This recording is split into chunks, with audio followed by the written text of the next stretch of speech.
మంచిర్యాల జిల్లా కేంద్రంలోని బస్ స్టేషన్కు సమీపంలో గల ఒక హోటల్లో కర్రీలో స్క్రబ్బర్స్ వచ్చాయి. పట్టణానికి చెందిన వ్యక్తి టిఫిన్ చేద్దామని సమీపంలోని హోటల్కు వెళ్లి చపాతీ కర్రీ ఆర్డర్ ఇచ్చారు. వెయిటర్ తీసుకురాగానే తినేందుకు సిద్ధమవగా కర్రీలో గిన్నెలు తోముకుని స్క్రబ్బర్ ముక్క బయటపడింది.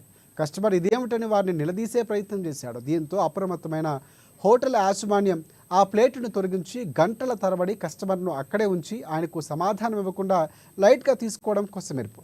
గతంలో పలుమార్లు బొద్దింకలు వచ్చిన సందర్భాలు కూడా ఉన్నాయని, వినియోగదారులు గొడవలకు దిగిన సంబంధిత ఫుడ్ సేఫ్టీ అధికారులు ఎలాంటి చర్యలు తీసుకోకుండా మిన్నుకుండిపోవడం పలు అనుమానాలకు తావిస్తుందని విమర్శలు వెల్లువెత్తుతున్నాయి. ఇప్పటికైనా రంగంలోకి దిగి నిర్వాహకులు పరిశుభ్రత పాటించి మంచి నాణ్యమైన ఆహారం అందించేలా తగు చర్యలు తీసుకోవాలని డిమాండ్ కూడా వ్యక్తమవుతోంది. సదరు బాధ్యులపై చర్యలు తీసుకోవాలని కోరుతున్నారు కస్టమర్లు.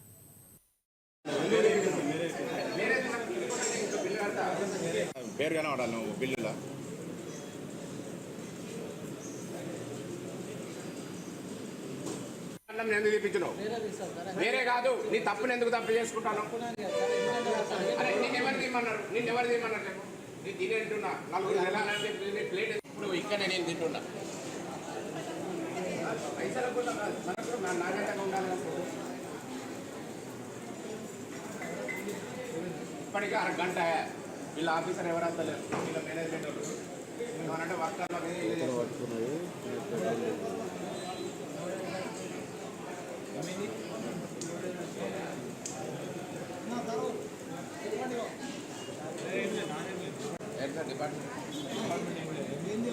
అన్నం చపాతీ తింటున్నా. కూరలు వచ్చింది సార్, స్క్రబ్ బౌల్ దగ్గర స్క్రబ్.